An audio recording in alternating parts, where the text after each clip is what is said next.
stay in the realm of technology. So one person asked, and now we go towards fermentation of raw coffee. Apart from carbonic maceration and aerobic and anaerobic, black or golden honey, what other new way of fermentation is there?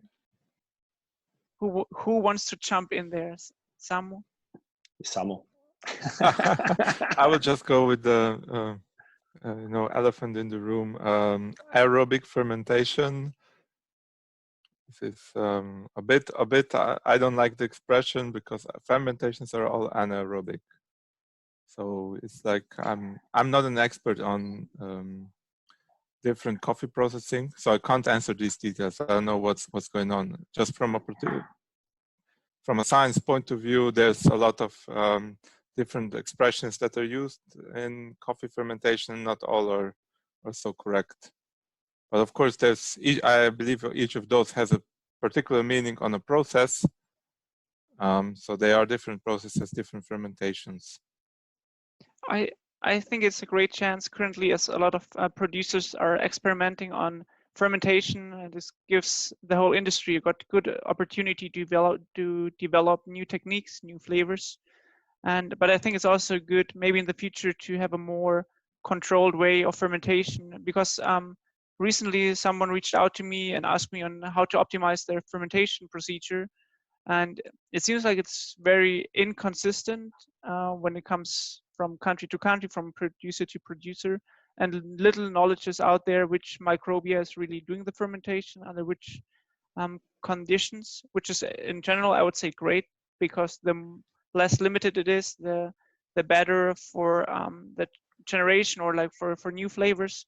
However, I think one problem which is not often looked at is that you also have maybe bacteria which are not benefiting just the flavor, but are even the opposite side, like could even make health or unhealthy compounds which would not be so good to consume. But I'm actually, from my perspective, I'm looking very cautiously and very excited on this new fermentation movement all around the globe. And yeah. You can see, especially at the World Barista Championship or World Brewers Cup Championship, you can see many new post-harvesting processing methods that result in like cup profiles that you have never dreamt of before. Suddenly you get flavors like ginger or cinnamon, cacao nibs, pineapple, and then also flavors like yogurt or boozy, like whiskey or rum. So I think for championship, that is amazing. And when you also look at who are the farmers who are currently processing those ways, those are, I should say, really the farmers that are already well known and that can afford to do such experiments. But for the mass farmers, those new post-harvesting processing methods, they are not available. They're totally out of reach. Most recently, what I have also seen, apart from what you just mentioned, is that some farmers, they will use special yeast during the process, and they found out that very similar to the wine industry, certain yeast will give you a special or a specific flavor profile. So maybe more is coming up on that front. But definitely consistency, from my point of view, would be good. And that would not only be for the high-end specialty coffee or championship coffee farmers, but that would also talk and help the normal coffee farmers that bring the cherries, or like, for example, in Costa Rica, they're processing in tiny little micromills themselves. So now we are already in the realm of flavors. We got also some questions regarding off flavors. And one is, for example, where is the metal flavor coming from in coffee? And I think we all have something to share on this. So maybe I will start. So metal flavor, I think it's important to distinguish between metal smell or metal taste When it comes to the smell, at least from my guess or assumption, it would be some kind of lipid oxidation product, like a breakdown of the remaining coffee lipids when coffee is aging. But when it comes to taste, for example, it is reported that some compounds in coffee are making metallic bitter taste. For example, trigonelline and its degradation products are well reported for having metallic bitter taste. But it's from my experience and from my knowledge, it's very limited on metallic flavor. I don't know how about you guys.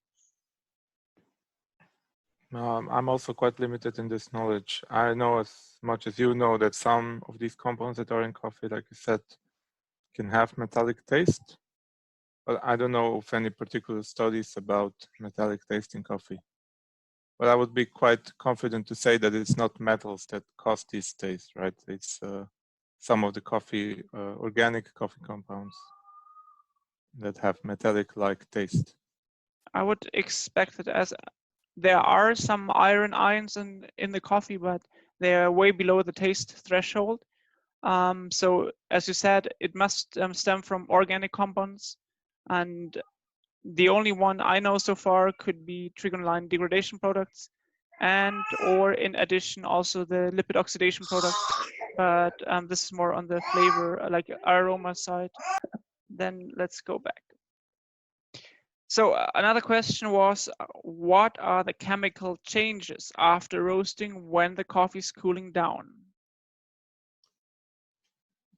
When the coffee is cooling down, I mean, it's a good question. There is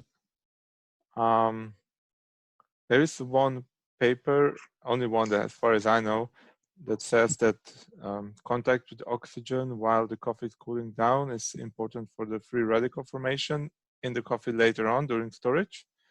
But like I said, it's only one paper and it's on a very it's a very high-tech machine which gives information about free radicals, but it's not very robust to methods. So I'm not sure how reliable this one publication is. So this is one possibility which was in the science, that this cooling down period might have an impact on how the coffee behaves later on, how much of this free radicals stay in the coffee. But otherwise, I would say that because the temperature when you roast the coffee is really high, and while you roast the coffee is always in contact with oxygen, because you always need to have airflow around your coffee beans, right? So while the coffee is roasting, the rate of any chemical reactions is so much higher than the rate of the reactions when the coffee is cooling down, that most of the effects that you would see would be already happened, during the roasting process. And once it's cooling down, you just stop everything and you freeze it. No, not freeze it in literal way, but like you stop all the reactions because you cool down the coffee relatively fast compared to the roasting process. So I would say, practically speaking, probably not much relevant is happening while you are cooling down the coffee.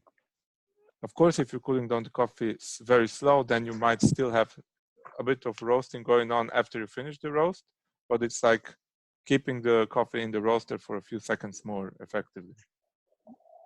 I think the analogy to freezing is quite accurate, actually, because freezing is also slowing down all processes. Nevertheless, for example, the food will sooner or later turn bad, but processes are still going on of decay. And I think the same is for coffee. So based from my research is that even after the roasting processes go on slowly, so this is mainly because most of the reactions at the end stage of the roasting are radical mechanism based. So the dropping of temperature will not completely stop them, but as you said, the kinetics, like the speed of the reaction, will slow down exponentially, or like super fast, which then results in slower reaction. And yeah, so you stop the reaction to a certain extent, not completely, but mostly. And yeah, so what will happen is, over a long time, like if you think hypothetically, aging it for 5 years or so, bitterness would hypothetically increase, flavor would decrease, and besides, This is a different reaction pathway, lipid oxidation or general oxidation due to storage will happen, but this doesn't have to correlate with the cool down after the roasting. I think there's little known so far from a ground research what happens in the cool down phase. So yeah, there's a few studies, but it more has to do with what is the effect of quenching on the cooling, right? This has been a topic of studies because when you quench, then you basically spray with cold water on very hot beans, and then you might change the surface porosity, or you might change the structure a bit because the beans are cooling down so fast. And there are some studies about this, but it's kind of not a thing that you can really control, right? Because if you have large amounts of coffee, if you have 100 kilo batch, then you pretty much, if you want to have good control of the roast, you need to quench it with water, because otherwise there's no way that you can cool down with air such a large amount of coffee. Whereas if you're roasting on a shop roaster of a few kilograms, it kind of doesn't make sense to spray with water, because cooling with air is just efficient enough that you can do it just with air.